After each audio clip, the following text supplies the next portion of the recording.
You're in the way. Get out now. Fair enough, let's go then. What's your name? I'm Kay. I'm a sophomore in college. I just finished all my general education courses and will be majoring in economics next year. I'll start learning specialized subjects soon. Job hunting will kick in, but I'm also considering graduate school. My parents are supportive of either path, which I appreciate. We're financially well off, thanks to my dad building a successful business from scratch. While I don't like to brag about it, we've never had financial issues, and I feel grateful to my parents. Once I find a job, I'm determined to repay their kindness. Despite how good my life might look, I have my own problems. They revolve around my brother and his wife. My brother, Rick, is 10 years older than me. To be honest, I've never really gotten along with him. Friends have told me that siblings of opposite genders who are more than 5 years apart don't talk much, but Rick and I have always talked a lot. However, we're not exactly close. Hey, Kay, go buy some comics for me and get a notebook for studying. Use your own allowance, of course. Oh, and grab a drink too. I've been running errands like this for years. My parents would step in when they were around, but since they both work, I've mostly just complied out of fear. This dynamic hasn't changed, even though I'm an adult now. If anything, it feels like it's getting worse. The turning point was last year when Rick got married. He married Stacy, who is the same age as him. Stacy is a beautiful woman, but she's also pretty cold. I didn't like her from the moment we met, and it turns out my instincts were right. You have a sister whose parents are well off. I wonder if Kay could give us $5,000 as wedding money. Stacy always seemed to be pressuring me, even though I'm still in school. Thankfully, my parents stepped in. Kay is still a student living at home. The wedding gift money can be the same as ours. We'll give a little extra, they said. But my brother and Stacy weren't satisfied. That's not right. You're an adult. Pay up, they said. Exactly, we'll be family for a long time. You need to step up. I ended up just giving them money that my parents gave me to avoid any drama. Frankly, both my brother and Stacy are pretty greedy. I was hoping to keep my distance as much as possible, but they keep showing up at our house despite my wishes. They never miss a chance to take a jab at me for living at home and commuting to college. You're still living at home? You don't plan on being a burden forever, do you? I don't want a sister who's good for nothing. Seriously, even if college is close, it's so uncool. Why don't you move out? That way, we could save on utilities and groceries, plus there'd be more inheritance for us. My brother said all this, even though he himself commuted from home to college and even had to repeat 2 years. Stacy's comments were just as bad. My parents are still working and in good health, but she's already talking about inheritance. It's just insensitive. Anything I'd say would just make them mad, so I've been biting my tongue. But things have gotten even worse. Now they're bringing their stuff into our home for some reason, despite living only 30 minutes away in a large apartment. They keep hauling in clothes and knickknacks. Rick, this stuff is in the way. Why are you bringing it here? You have your own home, right? My mom finally spoke up. My brother didn't care. This is my home too. What's the big deal? Besides, Kay has more stuff here. Kay lives here, of course she does, Mom replied. Well, I'm also a child of this house. Don't discriminate between your kids. There's nothing wrong with keeping our stuff here. Stacy is part of my family, so she's part of this house. Exactly, future in-laws, Stacy chimed in. Rick will eventually inherit everything. Might as well start now, right? They kept ignoring my parents' warnings. One day, as the state of affairs continued, they took it a step further. One morning, I woke up to the sound of heavy footsteps. The house was filled with burly men following my older brother and Stacy as they shuffled stuff around.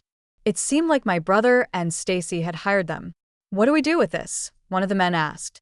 Just leave that, but take that one away, Rick instructed. Following my brother's instructions, the men started moving drawers that belonged to my parents and me. They even took my college textbooks and other stuff I used daily. Hey, what are you doing? Stop this now, I demanded. Well, we were hired by them, one of the men replied, nodding toward Rick and Stacy. No matter what I did to stop them, they didn't listen. Even when I directly complained, they just glanced toward my brother and Stacy, with puzzled looks. Apparently, they had been hired with a handsome sum. Before I knew it, all the essential items were out of the house. Without pause, everything was loaded into a truck parked outside. "Oh, okay, leave your money, okay? We'll put it to good use. And please take those two old folks with you. You can keep your wallet at least. Don't think we're heartless. We've rented a weekly apartment for you to stay with Mom and Dad. 2 weeks' rent is paid. Go there for now. We've arranged for your stuff to be delivered there too." What?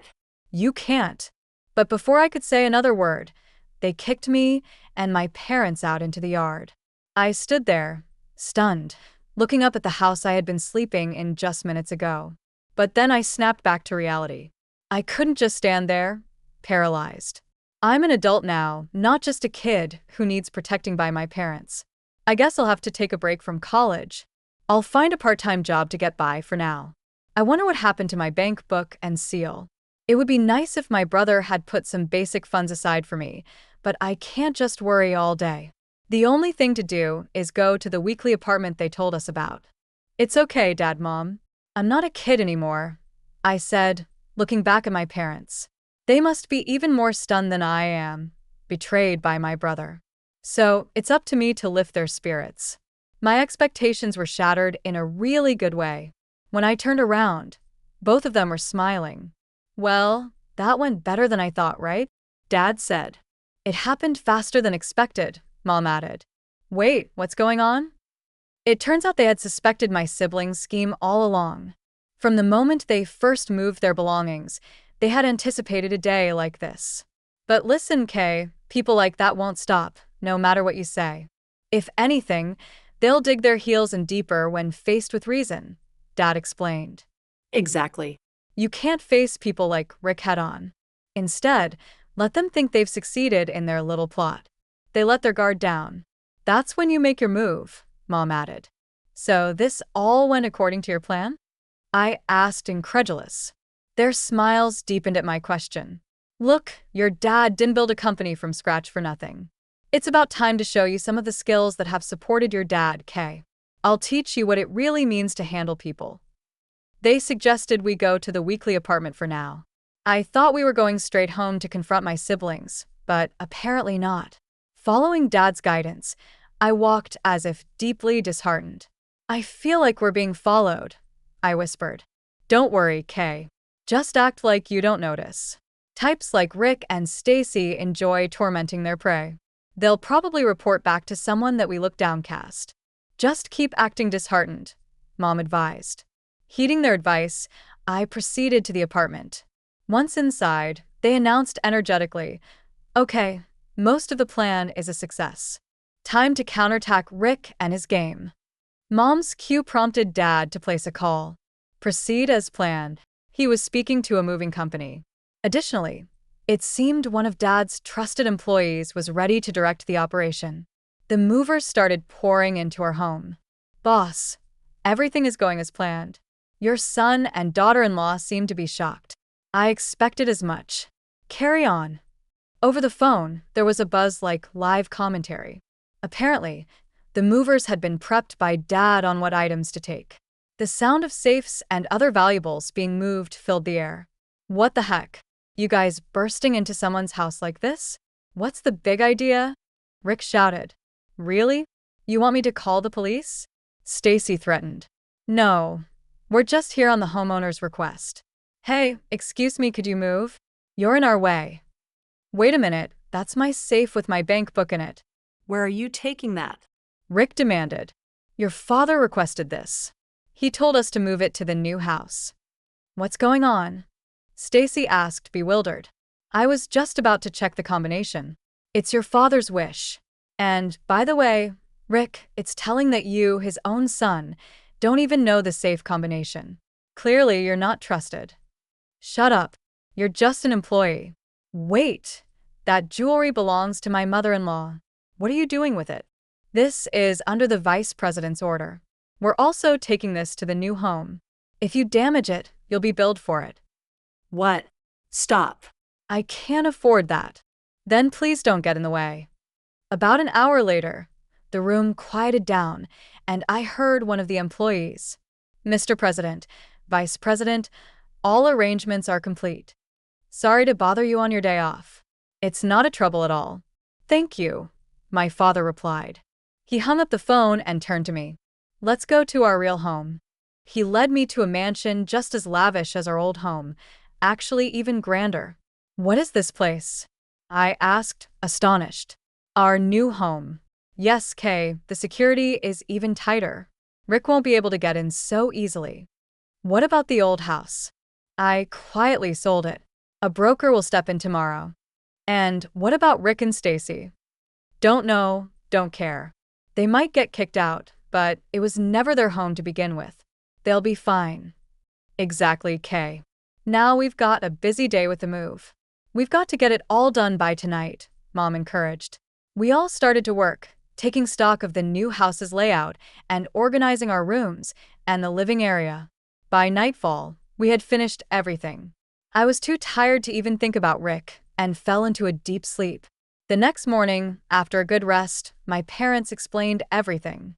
Apparently, they had foreseen this day ever since Rick got married. Rick is just like that, and I suspected Stacy would be the same, so I had a backup plan all along. Originally, I planned to move into this house anyway. It's a secret, even from Rick, so we can live here in peace. What about my brother? I can't imagine they'd keep quiet after all this. You're right. It seems like Rick and the gang are quite disgruntled, but we have a top-notch lawyer at our company. It's clear who's in the wrong here, don't you think? Absolutely. It turns out Dad's legal consultant reached out to my brother. If they tried to harm us any further, they'd be sued. Hearing this, my brother gave up on taking over our old home. They were left high and dry. But that's not all. It turns out my brother couldn't land a job after college and was working at our dad's company out of pity. There's no way we're keeping someone like you on staff. You're not my son anymore. You're fired, Dad said. Spurred by this incident, my brother, who had zero skills to begin with, struggled to find a new job. Stacy, who was all about the money, was absolutely furious. Rick, you're useless. Without money, I want a divorce, she declared, and they got divorced. But Stacy wasn't going to get off scot-free either. Dad talked to Stacy's employer about the whole ordeal. They couldn't keep her on, especially if it meant risking a relationship with an important client. They fired Stacy on the condition that they continue their relationship with Dad's company as before. I can't believe this is happening to me. I was supposed to be the boss's wife, living the high life. All those jewels, that mansion, they were supposed to be mine, Stacy complained. But it was too late. She was also left penniless. Her family knew the situation but had no intention of helping her. They ostracized her instead. Hearing all this made me realize that, despite thinking I was grown up, I've been naive. I still have much to learn from my parents. I must continue to strive, ensuring I never become like my brother or Stacy. Luckily, I still have time before I graduate from college, so I'm going to keep working hard, following my parents' example.